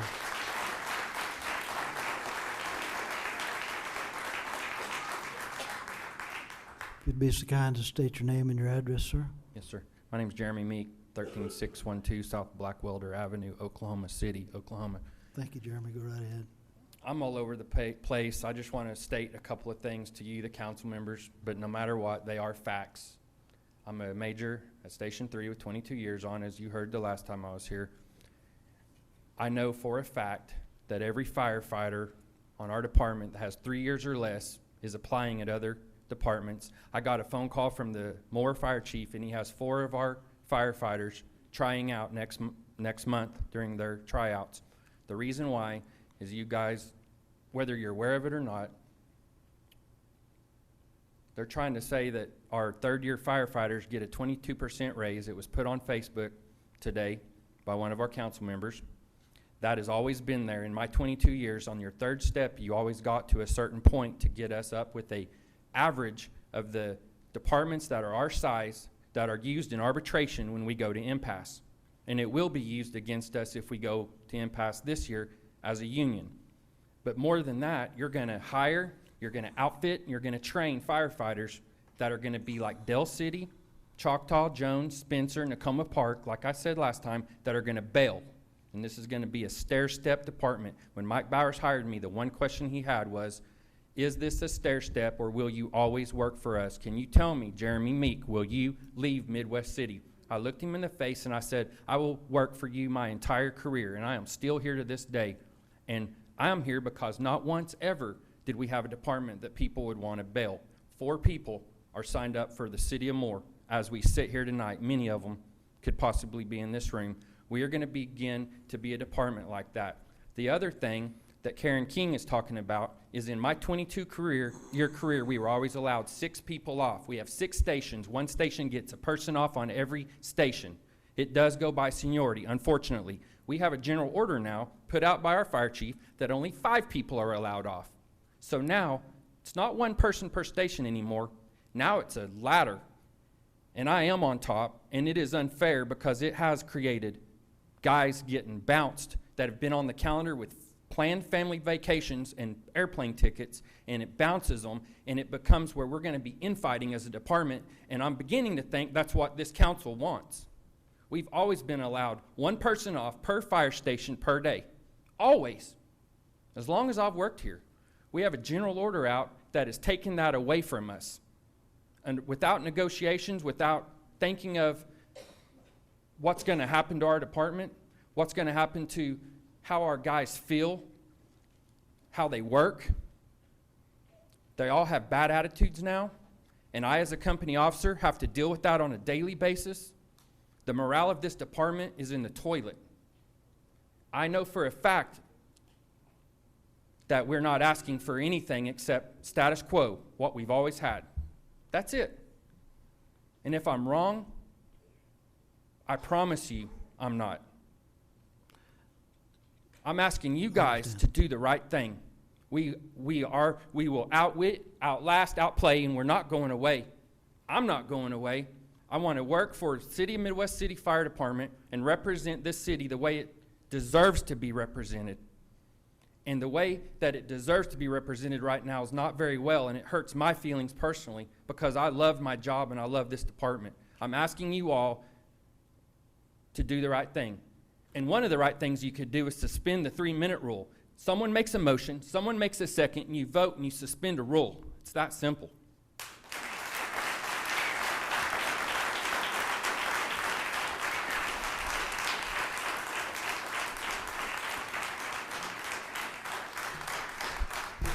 Thank you, Jeremy, and we appreciate your service as well as all of your brothers in the fire department and the police guys that are here. Anyone else?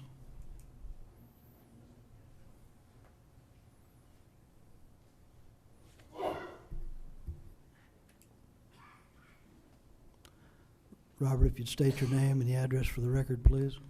Bob Tony, 116 West Ridgewood Drive, Midwest City. Go right ahead. Well, I know there's been a lot of people who've asked some questions here publicly tonight. And rather than them come back next council meeting and in public discussion re-ask the questions and not, again, be able to get the answers, I'm requesting that the questions that they asked tonight be answered next council meeting publicly.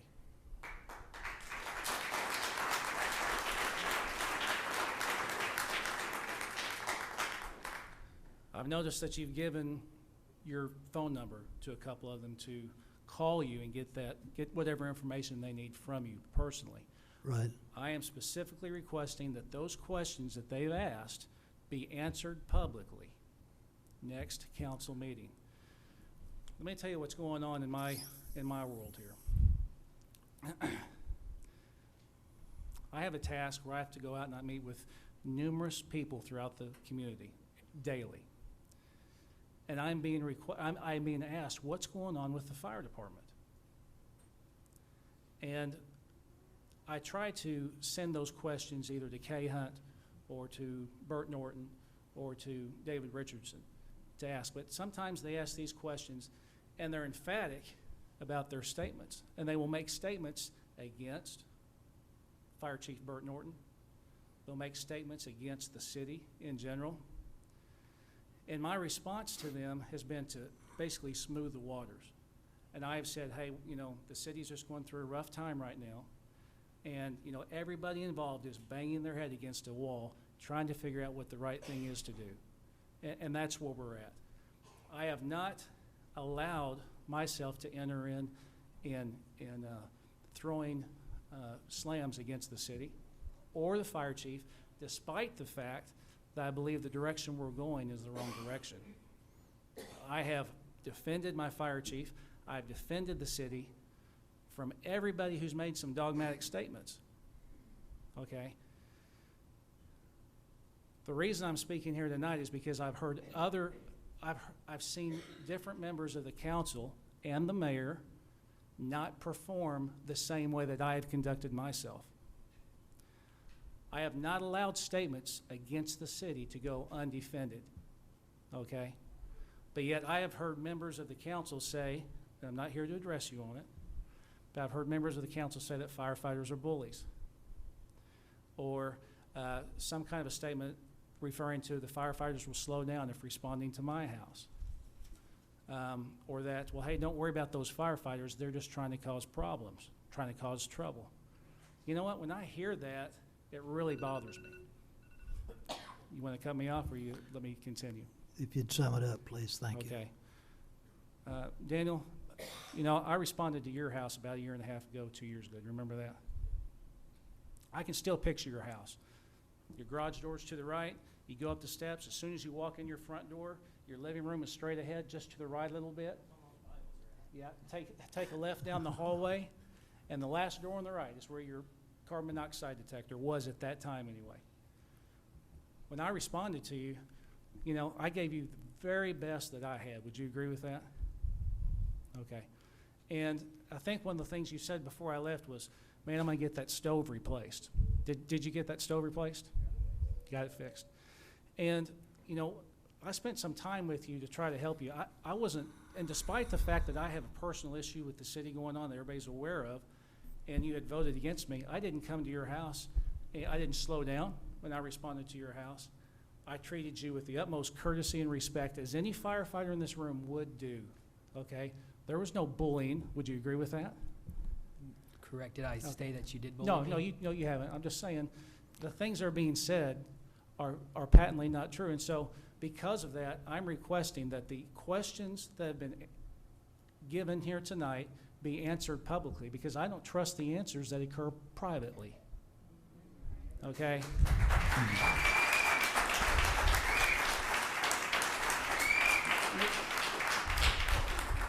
Let me tell you, this is tearing the community apart. And I really wish, on behalf of everybody, that we would get this taken care of. It's causing damage to people personally. They're hurt. It's a difficult environment to work in. And I just don't know why we can't get this thing worked out. I really don't. And I'm asking that we can try to do that. Thank you, Robert. We appreciate your service.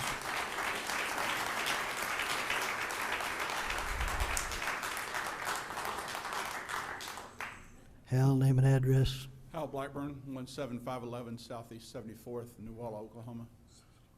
I'm a retired assistant chief with the MWC Fire Department. Thought I'd just give you guys a history lesson. I was hired in 1979. We had just opened Station 5. We had 87 firefighters. We had 87 firefighters when I retired in 2011. And all of a sudden, now we don't have any. We went through the 80s when the whole city was broke, but we kept 87 firefighters. I don't know what happened that we don't have the money for the firefighters to keep 87. I don't even think they're asking for 87 now. But that's what we had, and between that, we had an earmarked sales tax to provide for those 87. We had expansion on 29th Street. The city is doing well, and we can't seem to have 87 firefighters. And through all the training I had in Midwest City and throughout the country, it's a proven fact that the more firefighters you have, the faster you get on the scene with water, and the more firefighters you have on the scene, the safer it is for the firefighters and the safer it is for the citizens. And you don't have that now. So I'm speaking because I'm worried about my brothers. So, and I'm worried about the citizens of Midwest City. So you don't have to worry about the 3 minutes. I'm done.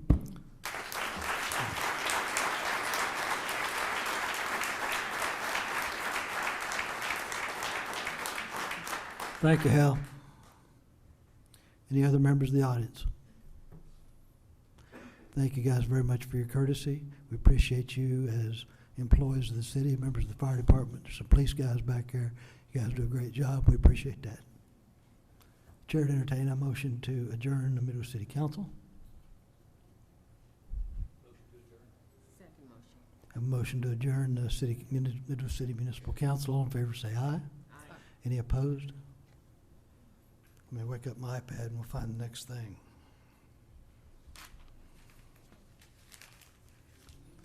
I'd like to call to order the Midwest City Municipal Authority.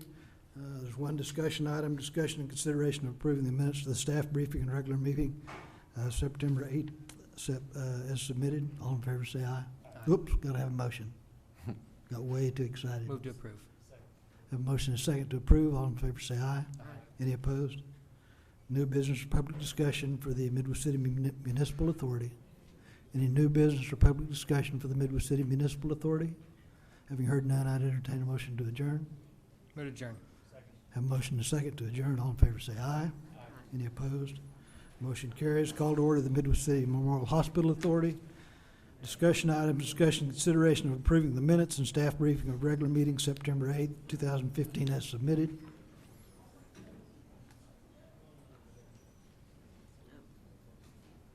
Do we have We need a motion. motion to approve the minutes? Second. Somebody get it down. Have a motion and a second to approve the minutes. All in favor say aye. Aye. Any opposed? That motion carries. Discussion and consideration of allocation to reallocate assets, change fund managers, or make changes in the statement of investment policy, guidelines, and objectives. No action is required on that item. Any new business or public discussion for the Midwest City Memorial Hospital Authority? Any new business or public discussion for the Midwest City Hospital Authority? Chair to entertain a motion. Move to adjourn. A motion and a second to adjourn. All in favor say aye. Aye. Any opposed? We are adjourned. Thank you, folks.